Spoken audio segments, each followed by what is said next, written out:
it was not born, if you want, with this sector. In the beginning, when they discovered oil, actually they didn't have much of a oil service industry.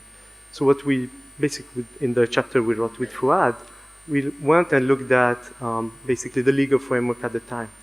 And what we observed is that actually Norway had a very active policy to create this sector.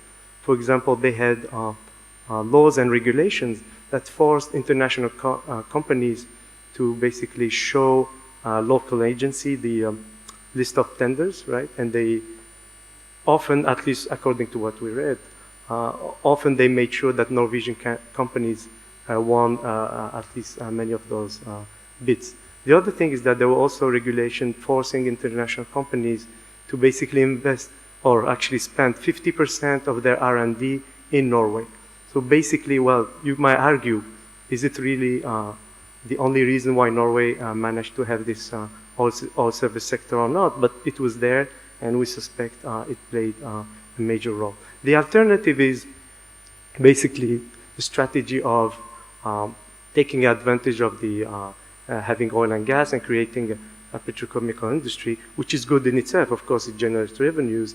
The issue is that if there is no domestic capability, there are no links with the rest of the economy, and basically you're not as productive in the long run. The third element is export sophistication versus sectors such as agricultural services. The issue is that countries that succeeded actually were targeting sophisticated exports. And basically the conclusion is that why they succeeded is not because there is a bias for such sector against another one. It's just that sophistication actually implies productivity gains.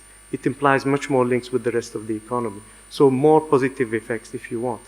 The alternative, of course, is agriculture or services, especially low-skilled services, which pay less, right? And actually are also less conducive to productivity gains. The last element is whether you want to stay within your comparative advantage or go beyond. Again, what we notice is that the countries that succeeded actually went way beyond their comparative advantage. There's no reason why Korea or Malaysia would go into electronics back in the 70s, right? They had no capital, no experience, no knowledge of the sector, and yet they succeeded at it. In the book, we basically contrast their experience to the one of Chile, which didn't really try to go beyond its comparative advantage. Now, in terms of policies, once basically you come to the conclusion that it's important to have, a dynamic export sector, how do you manage to create it? Again, we looked at the experience of the countries, and what we saw is that the main issue or the main problem is to change the incentives, right? What happened is that in an oil economy, especially one that receives relatively large amounts of revenues, is that the natural incentive is such that firms and workers would go into the non-tradable sector. Why is that? This is because of the, if you want, the risk-return structure.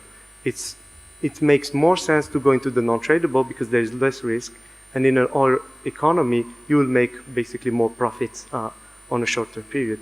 So what you want to do is basically create more companies that would be like, I guess, Apple, right, in an oil exporting economy. How do you do that? So I'll just describe a few tools or policy tools that were used in other economies or in the successful one. So there was promotion and support for exporters, especially for small and medium enterprises. The other issue is, of course, financing. So there was the use of development banks, venture capital. We have a chapter describing the experiences of Brazil with the Brazilian Development Bank, SBIR, which managed to create many successful exporting industries. There's also the example of SBIR, which is actually an agency in the US that helps small businesses innovate.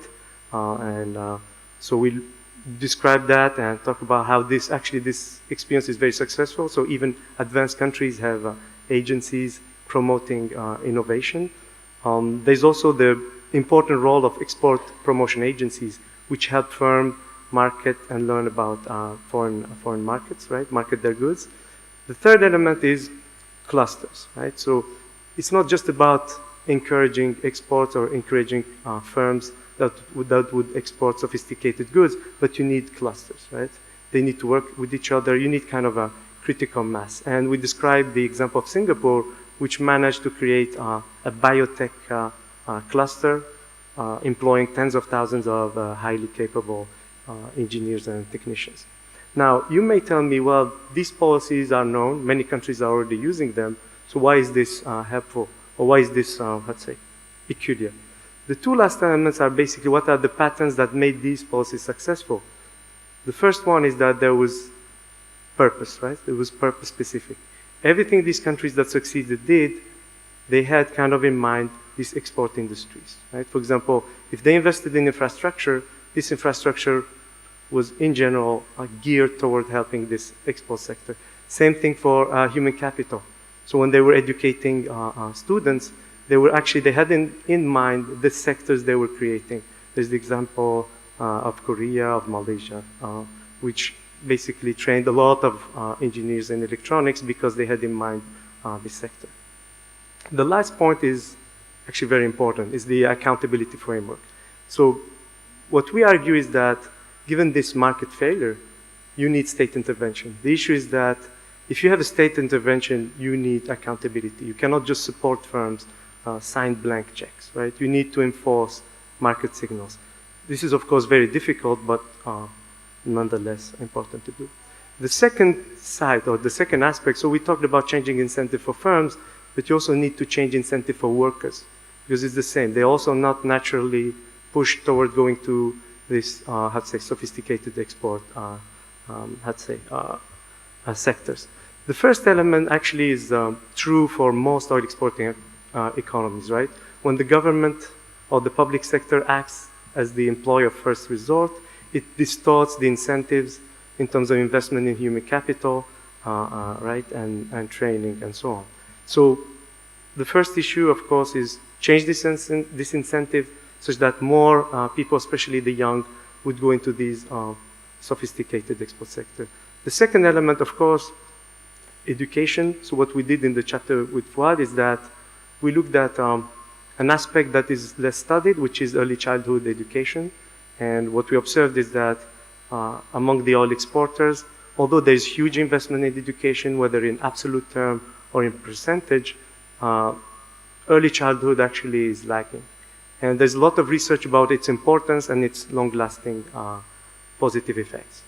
Now, the last point.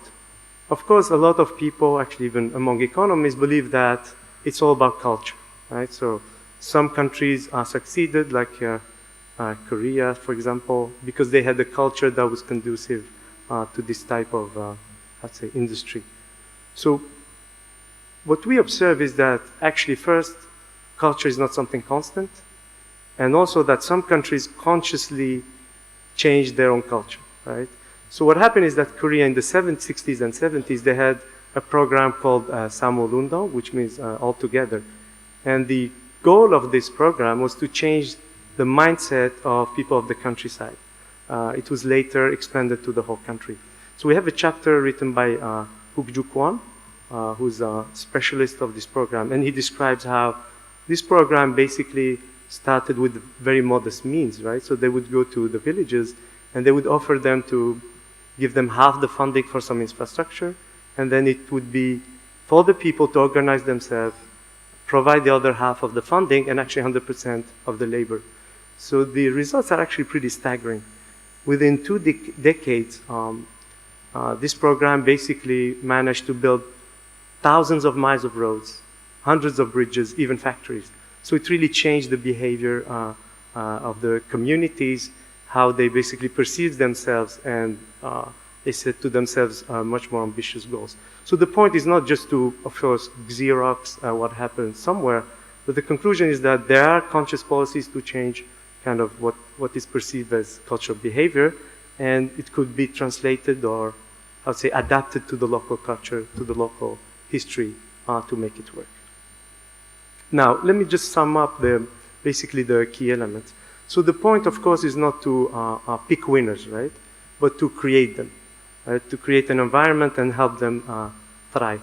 So the first element is, of course, creating domestic exporters, right? And local technology. So you need kind of a domestic ownership of the technology into sophisticated industries.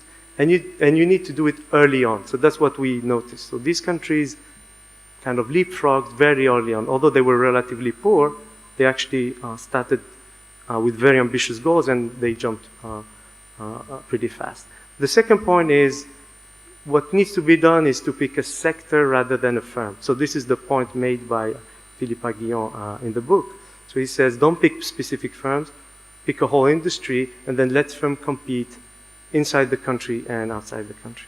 The third element is enforcing market discipline and accountability, which is extremely important, as argued before, but of course difficult. So here there should be a lot of learning by doing, in a sense. Now the fourth element is fixing incentives, as I discussed. You need to you need to fix the incentive both for firms and workers so that they move into these sophisticated export industries. And of course, lastly, basically the idea of the book is to create some kind of a dialogue between countries. So some countries succeeded at diversifying. Some of the people who actually led those policies are still alive, and there could be a dialogue between countries, learn from their experiences, and going more into the details of what they did. Of course, in general, when we present our work with Fouad, there's always a lot of skepticism, no? Can really all exporter be that creative? Or in a sense, as I said before, can we expect the next Elon Musks, right, to come from all exporting economies, more specifically from the GCC? But there is no reason not to think that it is possible, right? We're very bad at kind of assessing how creative people can be. So once they're given the impulse, the right accountability framework, I think we can kind of trust them to be very creative and would be surprised by what they can achieve. Thank you very much.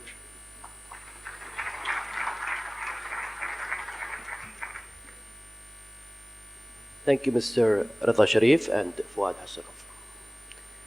Ladies and gentlemen, we'll now begin the panel discussion for today, which is on economic diversification and sustainable development. Joining the discussion will be Mr. Hatem Samman, Chief Economist, Saudi Arabian General Investment Authority, Mr. Raed Safadi, Chief Economic Advisor in the Department of Economic Development, Dubai, Mr. Osama Kanan, Mr. Rida Sharif, Mr. Fouad Hassanov from the IMF, and Nofer Ramoul, Dubai TV presenter, will moderate the debate. Thank you. Good morning, everybody. Thank you, Yunus. Thank you, everyone, for coming. It's really an interesting talk, actually, about the Gulf Falcons path to diversification. Thank you, Mr. Fouad. Thank you, Mr. Rida, for your insightful presentation in your book. It comes in a very interesting era, actually, when the global oil prices have slumped 70% since mid-2014, and with the uncertainty over a future prospect of the oil income, GCC countries are making the shift from oil dependence to economy diversification for sustainable and inclusive growth. It's not easy, although GCC countries underwent major economic transformation over the past decade, or maybe the 2 decades. Oil and natural gas revenues still make up the lion's share of the budget and export revenues. The panel is one actually of the evidence of the seriousness and the willingness of those countries to come up with a new model of diversification that strengthen their economy and enable their countries to benefit from global trade, actually. Thanks to the Department of Economic Development in Dubai, we have with us some of the distinguished panelists to launch DED Talks, a sustainable knowledge exchange platform to discuss economic trends, indicator, and updates. The first talk brings with us today some of the most prestigious experts. I want to welcome, please welcome with me as well. I will start from the right of where I'm sitting, Dr. Osama Kanan, the director of IMF Center for Economics and Finance, and then Mr. Rida Sharif is economist in IMF, Mr. Fuad Hassanov, also economist in IMF, Dr. Raed Safadi, chief economist advisor in DED, and Dr. Hatem Salman, chief economist in Saudi Arabian General Investment Authorities. I want to start after this insightful presentation of the book about the GCC countries and some lesson learned from some other country. They succeeded their diversification path. I want to start with what is specific about this region, why it is different from any other region, and the country members of the GCC are different in their features, economic features, from other countries. I want to start with you, Mr. Rida. I would say the main feature of the Gulf is the structure of its labor markets, right? Mm-hmm. The fact that in most countries, a majority of the, I would say, the nationals work in the public sector, right? Also a big proportion of expatriate workers, right? So I guess that's, I think, a very important feature. The rest of the features actually are prevalent in most of the oil exporters, right? Once you have dependence on oil, the structure of the economies are more or less the same in most oil exporters, mostly non-tradable, right? And then the patterns we showed during the presentation. Mr. Fuad, what is the features that shared by the different GCC countries? There are 6 of them, and they share some structural features. They are almost the same. Yeah. Actually, if you look at GCC countries, in a way they are very similar in terms of general structure. So labor market is definitely one. Most of them, except for now Oman and Bahrain, right? The oil revenue flows are huge, so they account for a huge part of current account fiscal budgets. Even in Oman and Bahrain, it's still a huge part. The only difference is it's much still bigger in terms of flows for other 4 countries. So this actually creates this huge dynamic that we talked about earlier about the Dutch disease. It kind of creates this incentive for other tradable sectors to emerge. No. Dr. Raed, labor market dependence to the oil and gas sector is one of the common features to the GCC countries. What do you can add to that, and in what maybe feature the UAE is distinguished or different from the other 5 countries? Well, you know, they described it very well. The rigidities that exist here, you know, across the Gulf countries within the labor market, they're there. But they're part and parcel of a development path that we've seen. I mean, we've seen develop since the late 60s in the UAE, what has taken place with the discovery of oil. Then eventually the diversification agenda started back then, not just within Dubai, but within the UAE. So diversification is a past and present and a future phenomenon within the context here. So what are the ingredients in here? We heard that certainly you need to change the incentive structures for firms and workers, right? That's one thing, and make it accountable. These things are, you know, taking shape within a prescribed development path within Dubai, within the UAE. So if you look at the latest, for example, Dubai strategy plan, right? The 2021, that has all these components, including, you know, a new commercial law, a new PPP law, you know, all these are going into one thing and one thing only, to try and increase productivity growth in a sustainable manner. Do you mean that UAE and Dubai are more advanced than the other GCC countries in terms of development and diversification? I'm not going to be in a you know, putting beauty contest here. Yes. The critical aspect here, and His Excellency has alluded to it this morning. 55% of Dubai's GDP back in early 1980s was made up of oil. Today, it's less than 2%. Mm-hmm. So this is an experience worth taking a look at, yes. Right? And what has been actually, you know, here, the leading role of the government in trying to actually support, sectors, not firms, not individuals, but actual sectors, like the IMF has now shared with us. Most importantly, I mean, for me, if I'm redoing the book, I'll take the example of Dubai as one successful example. They are here. They will take your idea, right. pick it so for I the can next write the edition. Chapter. No, seriously, because when it comes to the clusters idea, when it comes to the role of a government in here, in terms of creating a macroeconomic stability, controlling inflation, looking into productivity growth, which is now the major theme, looking ahead.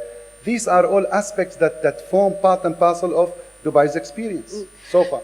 Dr. Hatem, it came the time that Saudi Arabia, with its powerful economy, it needed diversification. We saw that with the 2030 vision. Before we go into that vision to analyze it, because it's a very important one, can you explain to us how the Saudi Arabia economy is different and what it gives this powerful economy maybe the lead in the region? Well, I mean, it's not that different. Saudi Arabia obviously is an oil exporter. It depends to a large extent on, the model is exports of oil and government investments, as was mentioned earlier. But Saudi Arabia also has a lot of riches, and it has really a lot of endowments, if you like. So you have the religious pilgrimage, you have Mecca and Medina that brings in millions of religious tourists. It has also the traditional tourism. It has 3,000 years of ruins from the Nabateans and all that. It has a lot of mining riches. You have gold, you have copper, you have zinc. All these have not really been tapped.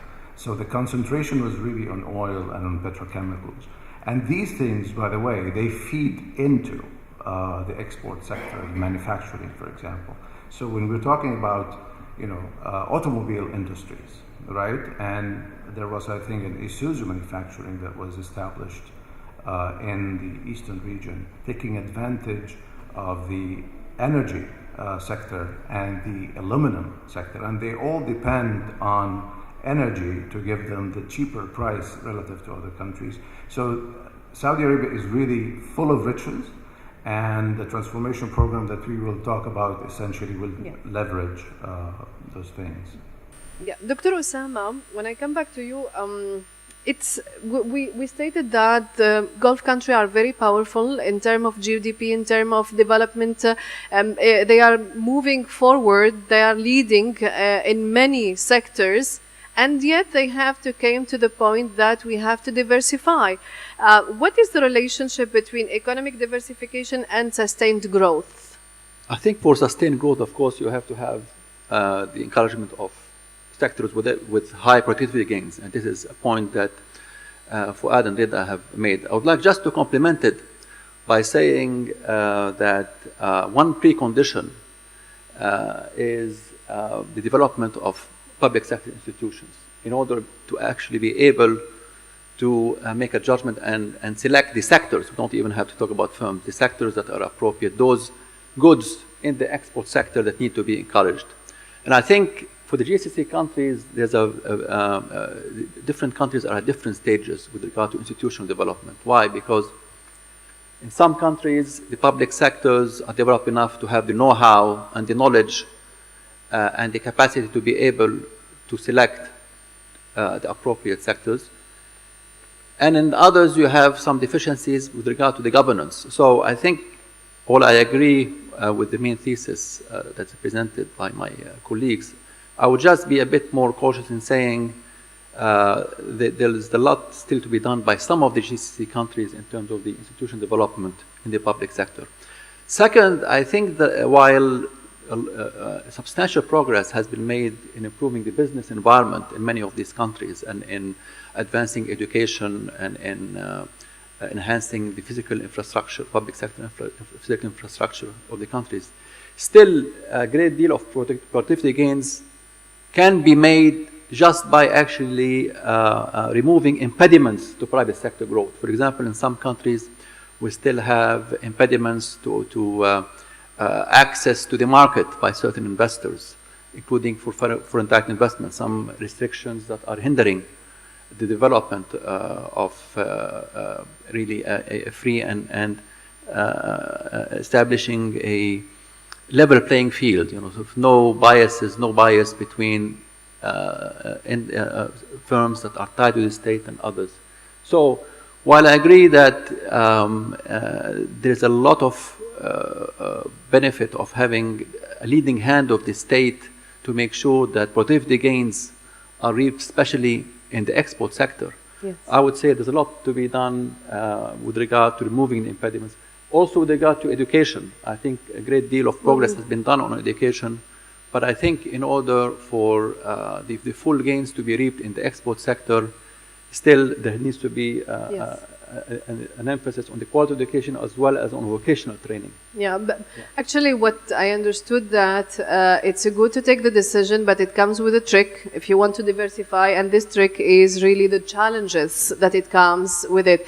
So that's why I want to ask you, Mr. Rida, how can the GCC country shift? They took already the decision, shift from oil-dependent economy to the diversification economy, avoiding the risk. You talked about the risk, for example, of the Dutch disease and many others. How can they avoid this if they want to shift and succeed in it?